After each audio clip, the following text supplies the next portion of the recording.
Our next speaker, Dr. Claudio Petrillo. Dr. Petrillo is a board-certified physician in the physical medicine and rehabilitation. He completed his residency, training in this area, and a fellowship in spinal cord injuries at New York University Medical Center's Rusk Institute of Rehabilitation Medicine. Dr. Petrillo has served as chairman of the Department of Physical Medicine and Rehabilitation at Norwalk Hospital, Norwalk, Connecticut, for the past 30 years. Though he has authored several scientific medical articles and book chapters, Dr. Petrillo had never written a book until 2007, when he began to channel eternal bonds of love from his son Ricardo that had passed away at age of 20 in 2005. Ricardo, Claudio, and his wife and professional partner Sylvia have since published 5 books. Please welcome Dr. Petrillo.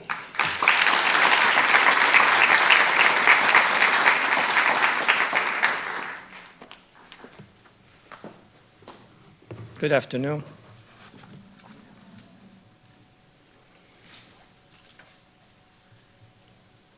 Ladies and gentlemen, dear physicians, healthcare professionals of all areas, I wish you a good weekend. May we all take some inspiration back home so that we can further our work with our patients and hopefully improve the healthcare systems in this country and in the world.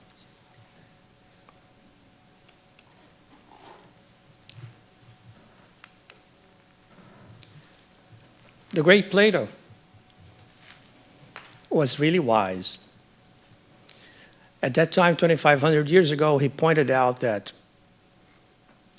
what is true today, physicians nowadays are ignorant about the whole.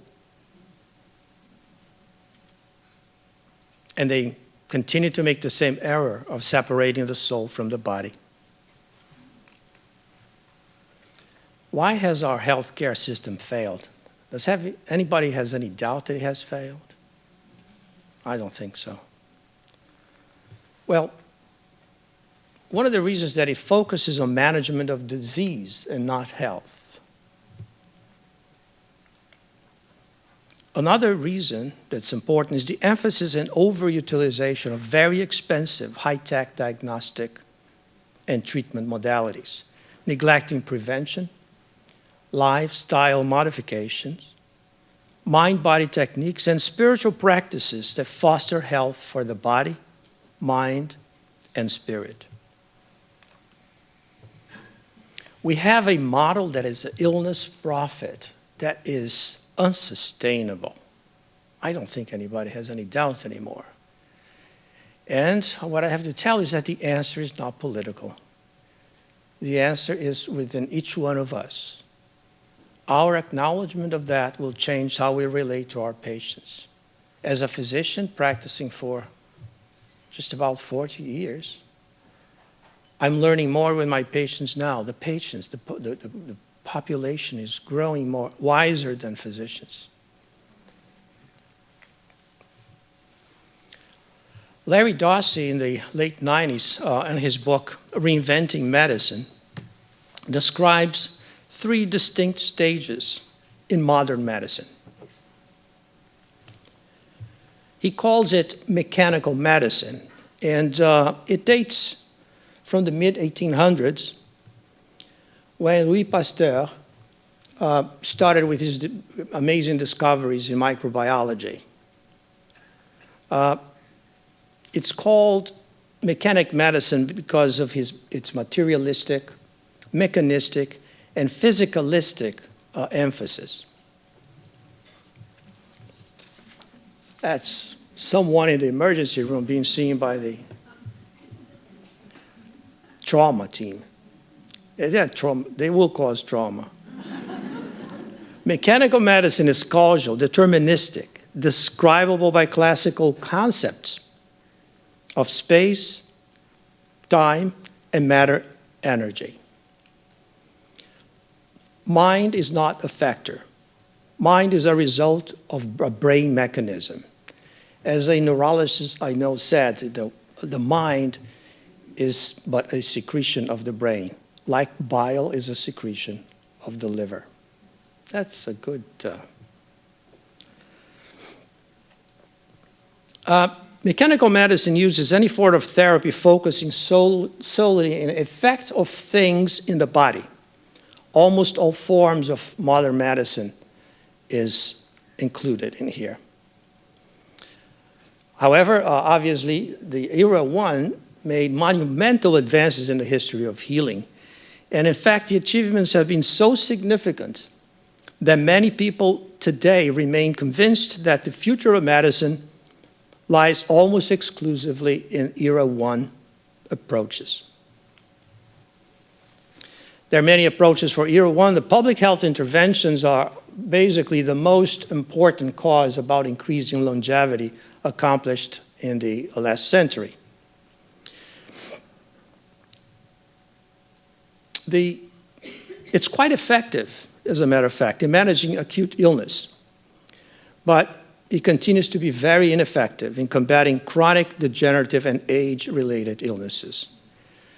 Bad news, because chronic disease is the principal cause of disability and use of healthcare services and consumes 70% of health expenditure. As a matter of fact, 80% of all admissions at hospitals in the US are from complications of chronic disease. Thus, they are treated for their symptoms, for their complications, but the issue and the basis and the cause of the chronic disease is not addressed. It sounds wrong, doesn't it? In the past 10 years, the incidence of diabetes has increased 70% among people in their 30s. We have an epidemic in obesity. 63% of adults in the US are overweight or obese. Our kids are becoming heavy as well. 35% of the children in the US are either overweight or obese. There is a cause for that, and the cause is not being searched. It's been blamed on different things, some of them correctly, but some of them we can address through integrative medicine. What is going to be of our children, of our babies? Well, Larry Dossey describes the Era 2 now as mind-body medicine. And it's developed following World War II in a period in which psychosomatic medicine was being studied. And it can be traced to antiquity when shamans, Greek philosophers, were aware of the power of expectation, suggestion, and emotion in disease causation. In our modern time, Jean-Marie Charcot, Freud, and Jung are the pioneers of this era. Emotions, attitudes, and thoughts profoundly affect our bodies, sometimes to the degree of life or death. Era 1 and Era 2 actually cooperate in many aspects of medicine nowadays. As in the treatment of heart disease, stress management is used in conjunction with drugs and surgery. Eras 1 and 2 may appear to have little in common, but they are quite similar in how they view the essential nature of the mind. In both, mind, or consciousness, is generally equated with the brain, or is assumed to be a byproduct or a result of brain chemistry and physiology. A refreshing contrast has been the development of integrative medicine, as it grants a major role for the psychological and spiritual factors in health and does not consider the mind to be identical with the physical body. Even using modalities such as acupuncture, yoga, there is a recognition that the results of these therapies are affected by psychological or spiritual factors. We're going to talk a little bit about genes. In the late 1990s, many scientists and researchers were very unrealistically hopeful in their materialistic views that once the human genome was decoded, we would have found the answer for every illness, every disease in humankind. Obviously, it was decoded, and this unrealistic, almost psychotic perception of things, reductionistic, caused a lot of disappointment to these people. They found that we have only a handful of genes more than the rat, and that the old conventional dogma that genes were programmed to control our lives was gone. But a new understanding was coming up with that, and that's called epigenetics, revealing that genes are actually controlled by the environment, or actually the organism's perception of the environment, meaning that if we change our perception, we may change our genes. We actually perceive ourselves as individual entities. The truth is that we are comprised of up to 50 trillion individual living cells. In this, each one of them is an individual citizen in this community that we call our body. If the leadership is off track, that causes a disruption in this population and thus disease. Epigenetics studies phenotype, which is gene expression caused by mechanisms other than the sequence of DNA. So we have to control our internal and external environments. The internal environments are emotions, our thoughts. A thought of anger may cause an epigenetic change into a cell that may disrupt some biochemical reactions and therefore cause disease. Depression may cause a similar reaction. A positive thought, a feeling of compassion may cause beneficial alterations in the body.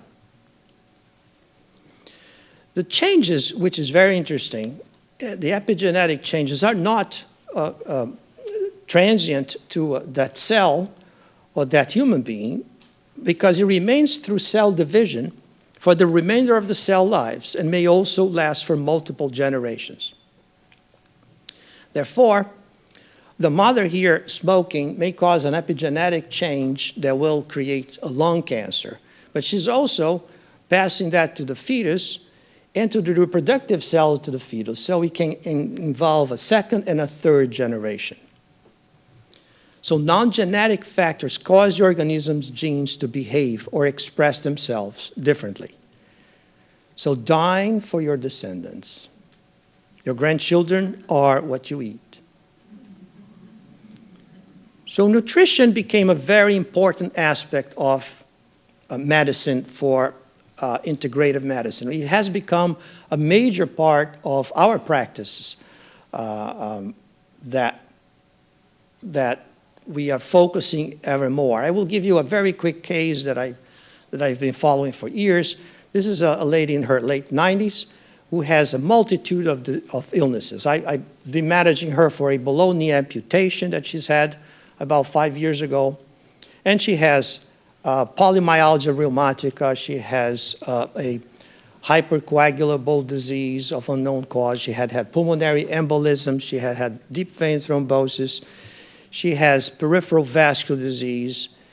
And she's been seen by multiple physicians and specialists, separating the body into sections.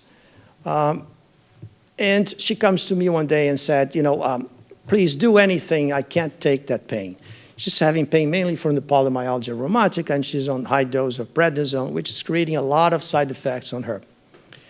So I say, well, why do you ask me this at this time of the game? Because I can't take it anymore. The doctor, she's taking about 15 different medications. So I say, are you really serious about my helping you with the pain? I say, yeah, I'm serious. Why? What would you do? I would do anything for it. Okay, so how do you eat? What's your nutritional? Oh, I eat very healthy. Okay, so go home for 2 weeks, you write down everything you eat and bring me a 2-week food diary. 99% of people that I ask, how do you eat, say that I eat very healthy. Yeah, it's true. And then they bring the 2-week food diary. It is atrocious. Wow, this is healthy. So, because you have to think every single thing and put down everything so I started, very briefly, we started her on a partial or modified elimination diet. We eliminated probably the most common culprits of inflammation. She had one thing in all her illnesses that, by the way, none of her illnesses have a cause because we don't know it. We physicians still go to centuries ago. It's good when we find a disease, we label it, but we don't know the cause. We don't know the cause of polymyalgia rheumatica, peripheral vascular disease, coronary artery disease, hypertension, or any of that. Well, we know this, in this lady, there was one common factor, inflammation. So we try to take away the most common culprits on inflammation. So she comes back 2 weeks later and said she feels better. I mean, less pain, and I wanted to decrease my prednisone. I said, okay, that's good. So you're doing well. Yeah, but there's one problem. So what's the problem? I can't do without my toast. We had identified the problem was gluten and wheat causing inflammation. So as Sylvia always tells me, that she tells her patients that, all right, toast and pain. Toast and pain. Well, she decided for toast. 2 weeks later, she came in pain. So we treat food as medicine, and food can be poison as well. According to Larry Dossey, with the new millennium, Era 3 began, and he calls it non-local mind. Non-local referring to the physics as when studying subatomic particles. And I think Larry Dossey probably was the creator of that term, I guess, Dr. Levin. The hallmark is what he refers to explain the unbounded ways which consciousness displays itself in space and time to counteract the belief of most physicians and scientists that consciousness is local, that it stays put in the brain, in the body, and in the present moment. Consciousness can free itself from the body and act not just locally on one's body, as in Era 2, but also non-local, on distant things, events, and people. Some of the modalities that are used in Era 3, and many studies were done revealing that healing can be achieved at a distance by directing loving and compassionate thoughts, intentions, and prayers to others who may even be unaware that these efforts are being extended to them. So we're not talking about mind, body. When an individual is in the intensive care unit, as the BIRD study showed, and unaware that people are being praying for them, and then the results of the study are very telling.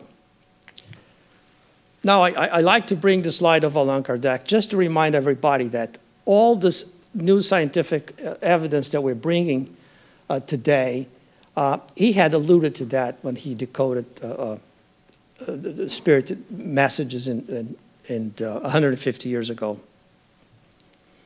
Now, this is not my lecture only. Sylvia, who is my wife and partner as well, is part of this lecture. We're presenting a couple of cases that are her cases.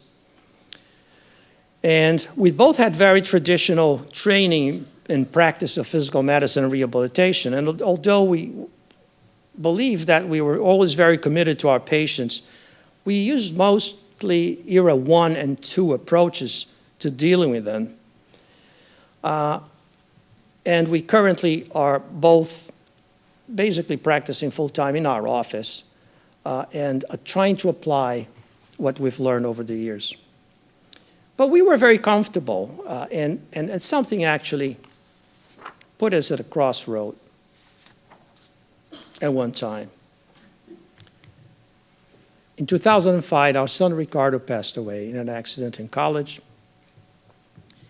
And I'm not going to tell you about the enormous pain that we've gone through with his passing, but because many parents have lost their kids and they understand the nature of the pain that you have. But I'm here to tell the change that caused on us to bring us to where we are today and hopefully where we will be tomorrow. We grew together, Sylvia and I, instead of growing apart, as in many couples. And we decided to dedicate ourselves to studying and to spiritual growth. So virtually every day, we spend 2 to 3 hours reading together. That's why we read Dr. Levin, Dr. Schwartz, discussing and developing ourselves spiritually. We're living philosophies of all types, reading philosophies of all types, religious and non-religious, scientific works. We religiously read The Explorer, which is probably, I recommend that magazine, is many of you will acquire, by Dr. Larry Dossey and Dean Radin. And with that, we began to feel the necessity to change the direction of our professional lives. We then began to explore the field of integrative medicine, which was completely new to us. And it was fascinating. And all of a sudden, say, what an idiot. I never paid attention to this. An interesting event was that few months after Ricardo had passed, we received the first message from him. It was simple, very personal, almost stuttering.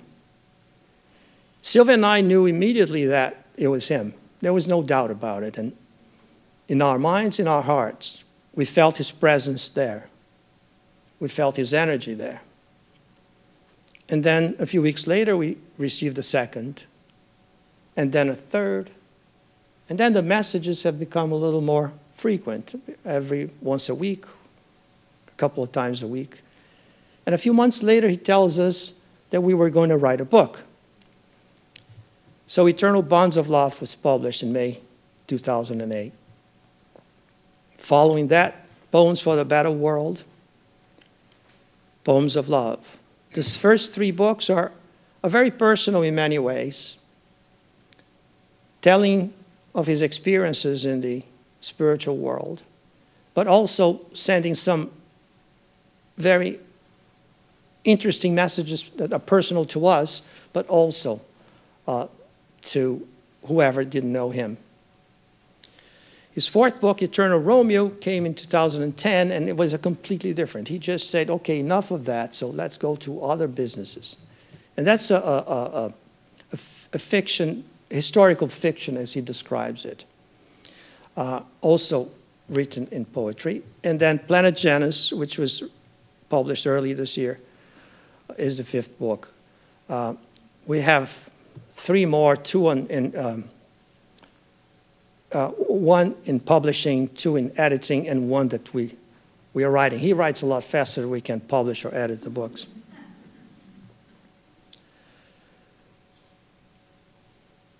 All of these events happening in a short period of time forced us to change, and we decided that we would change the direction of our careers, in a sense that we had the knowledge of a cumulative knowledge of and experience of our specialties, but we needed to integrate integrative medicine into our practice to become a better doctors. I agree. We have become better doctors since. So we'll present 2 cases. Those are cases, Sylvia's patients, and I'll try to represent what she passed on to me of relevance in those cases. First case is this 41-year-old male who had an accident, a working injury in 2005, had surgery, failed other therapies. He was evaluated by Sylvia in 2012, 7 years post-injury. 7 years already with chronic pain. He presented intractable low back pain, insomnia, total disruption in family and psychosocial life, chronic depression. He was married with 2 children, aged 7 and 11, and worked for Cablevision in Connecticut as a field technician where he was injured. By the way, he works at the car dealer now that we take our car.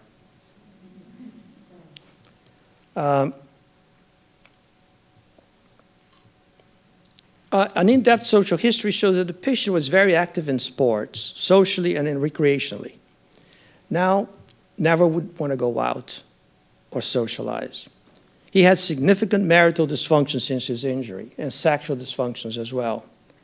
I'm not the same man as I used to be. This has almost led to divorce. His wife is having an affair. They are currently undergoing marital counseling. He does not relate well with his 7-year-old boy, who was just a newborn when he was injured. The boy is presenting behavior problems and is undergoing psychotherapy. They had never developed a father-son relationship. He says, I'm not enough of a father. I cannot play sports or baseball with my son. The second visit was 2 months later. Some of the recommendations that were made by Sylvia, like psychotherapy, the insurance company denied, obviously, because it was felt that he was depressed because of his marital difficulties. They also denied all mind and body era 2 treatments, but they would pay for medication management, injections, and surgery, the real costly one they would pay.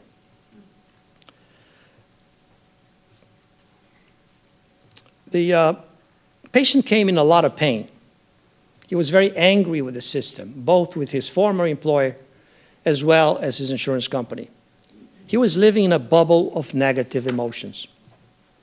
He was aprosodic, which is an inability to convey or interpret emotional prosody. Prosody in language refers to the ranges of rhythm, pitch, stress, and intonation. He spoke in monotone. He expressed flat emotions, except when he talked about his children and his wife. Then he cried. The problems in relating with his son persisted. Dad, come play with me. No, I'm in too much pain. He's irritable and anxious when in pain, and that's affecting his work. He had received negative feedback from coworkers as well as from clients.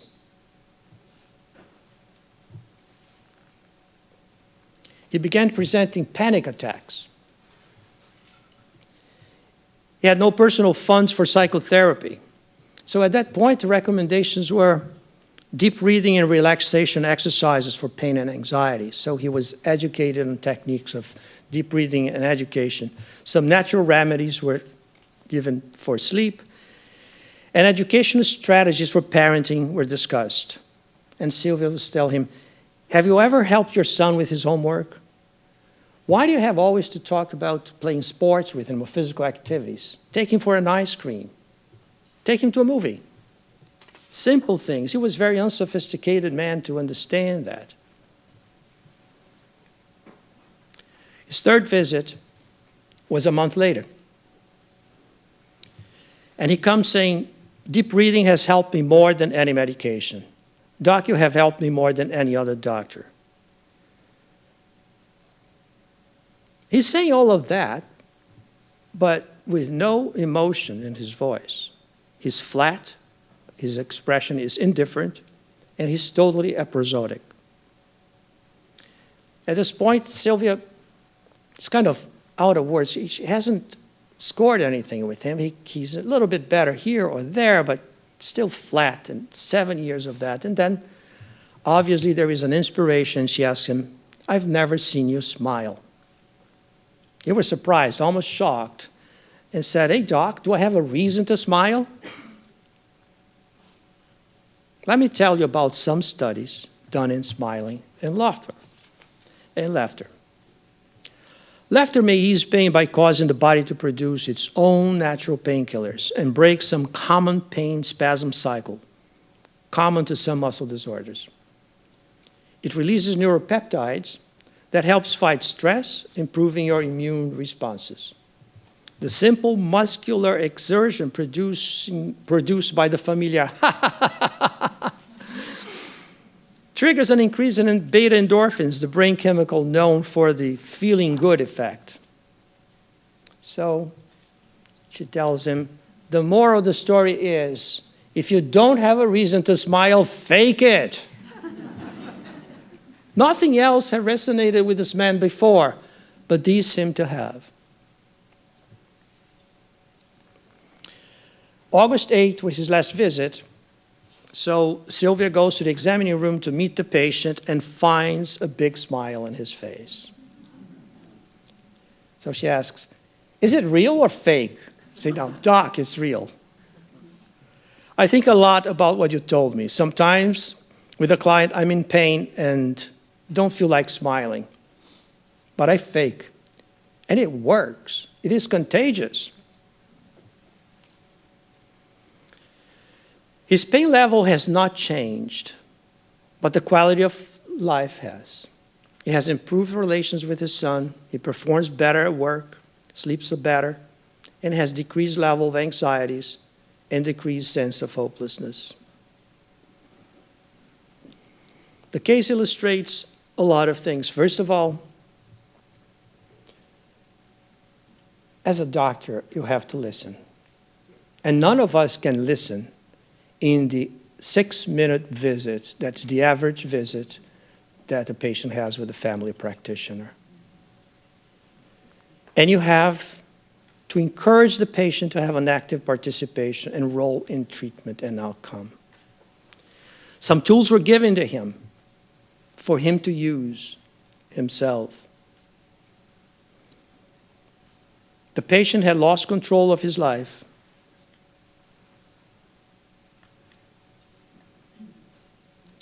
No control of his marriage. His wife was having an affair. No control over his children, upbringing. Had physical problems, couldn't play with them. No control at work. I'm in pain, what do you want? No control of sleep. Loss of control led to panic attacks. Deep breathing techniques and knowledge about power of smiling gave him again a sense of control of his life and a renewed sense of hope. But I think we witnessed a miracle, because if you can say that in that consultation, if you're given a pill that would create all these effects in a period of 4 weeks, you would make a fortune with that pill. And the point there was something that was said that resonated on him that had not in 7 years. And that's how miracles happen. The second case, the 62-year-old Colombian female, also an injury at work in 2008. And prior to the injury, she was happily married, working as a housekeeper at the psychiatric hospital in New Canaan near where we are. And she was studying child development with plans to open her own daycare center. She has 2 sons, one at age 26 that lives with her and one at age 31. She claims to be very religious in the Catholic religion and is an immigrant from Colombia. Her first visit was 2 years after her injury. She had chronic intractable headaches and neck pain. And some of the main issues related also, she had deteriorating relationship with her husband. She was unable to interact sexually with her husband and had decreased self-esteem, increasing feelings of hopelessness. She also discussed in her first meeting her faith and religion as means of helping her.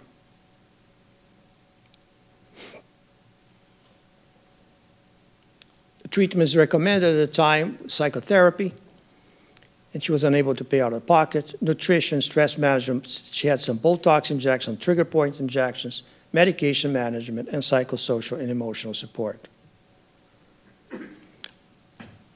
On a visit in August, she was actually seen very frequently by Dr. Knoploch, by Sylvia, and made some improvements in pain management, but no changes in anxiety, depression, or quality of life.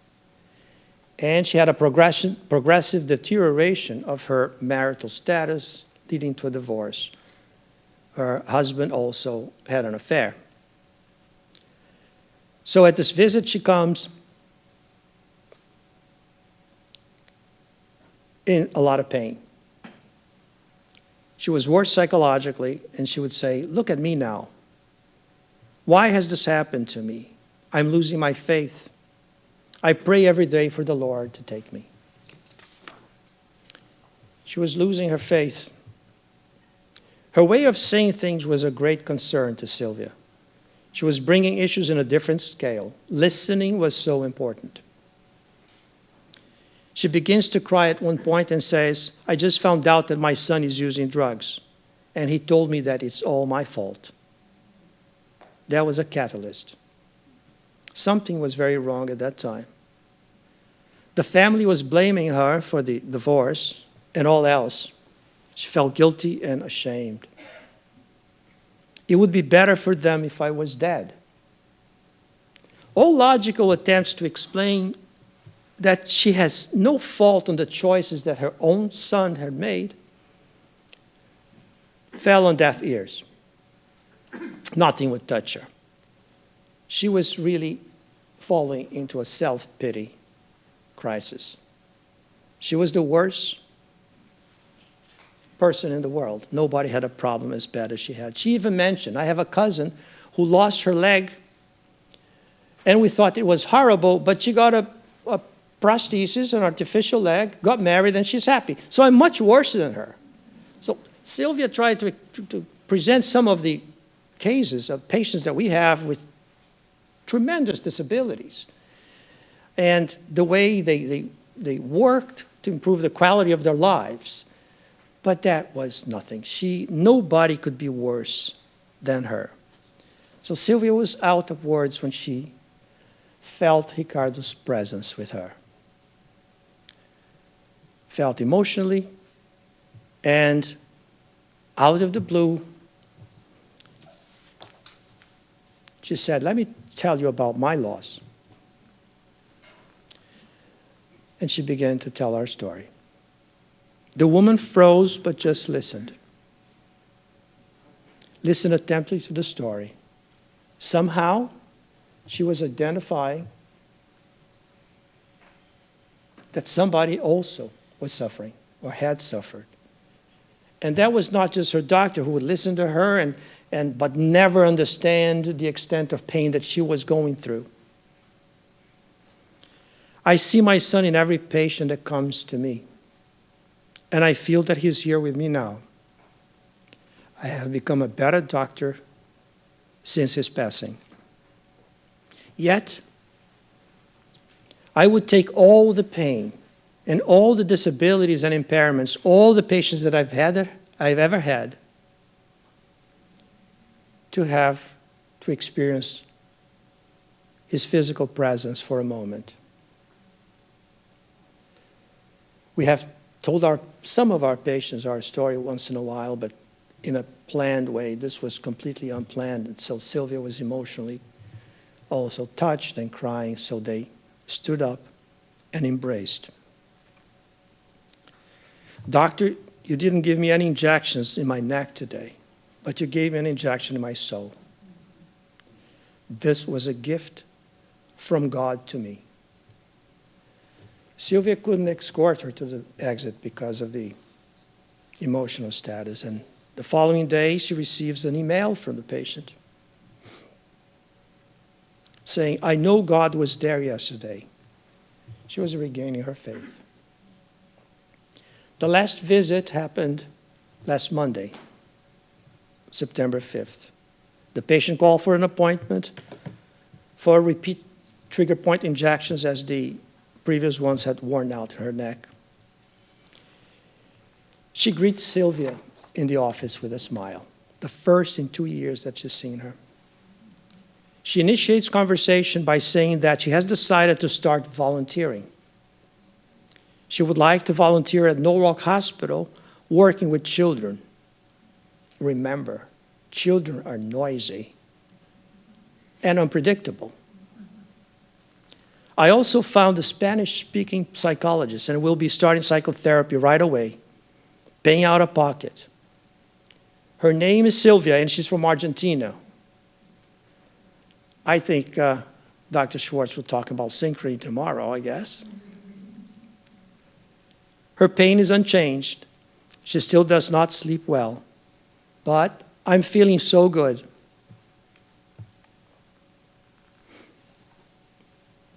Her demeanor is different. She's hopeful. She had initiated all of that in 2 weeks. I wanted you to know how important our meeting was to me. She wasn't cured, but she's in the path for healing. What happened then? Another miracle. What was the mechanism of that miracle? It was in that point that the patient had not really identified with anybody. Her suffering was overwhelming. And she couldn't believe that the doctor would go through that. And that was what turned things around. We have in our practice, and I hear many times the same question, I don't know how you can have the strength to go on with what have happened to you. And I sometimes feel like Sylvia did, that I would take all the pain, all the suffering and disabilities and impairments, all the patients I've ever had in those 40 years of practice, to have a moment of his physical presence. Yes, I'm still too attached. But then I remember the blessings that we've had with all the communications that he's had with us, all the books, all the production, all the activity, his presence with us all the time, here, now. And then I just pulled one of his messages and read. And he says, I looked at you today and noted that you were sad. I tried a smile to cheer you up, but you did not see it. You seemed immersed in a field of thoughts that I could not reach. I came closer to you and sensed that you were sad. I hugged you with all my love, but you did not feel the beats of my heart against your chest. Your thoughts were wandering. Where? I couldn't say. I could not penetrate the mysteries of your mind. I talked to you today, but you didn't listen.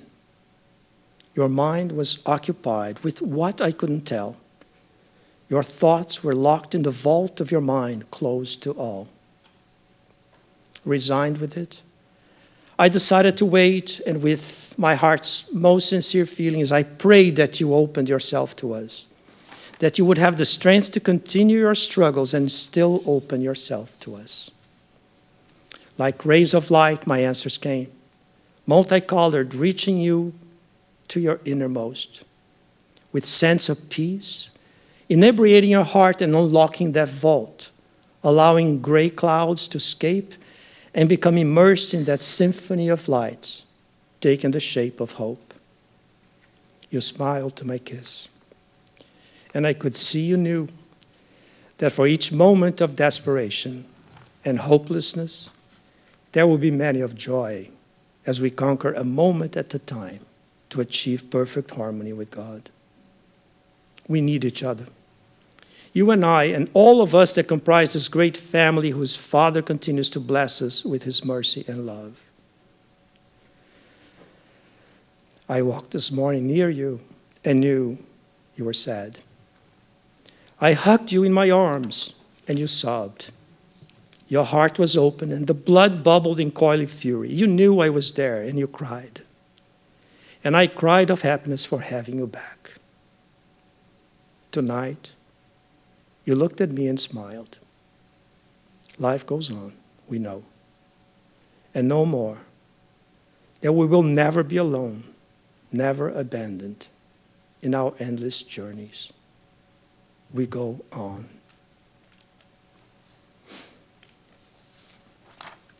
Thank you.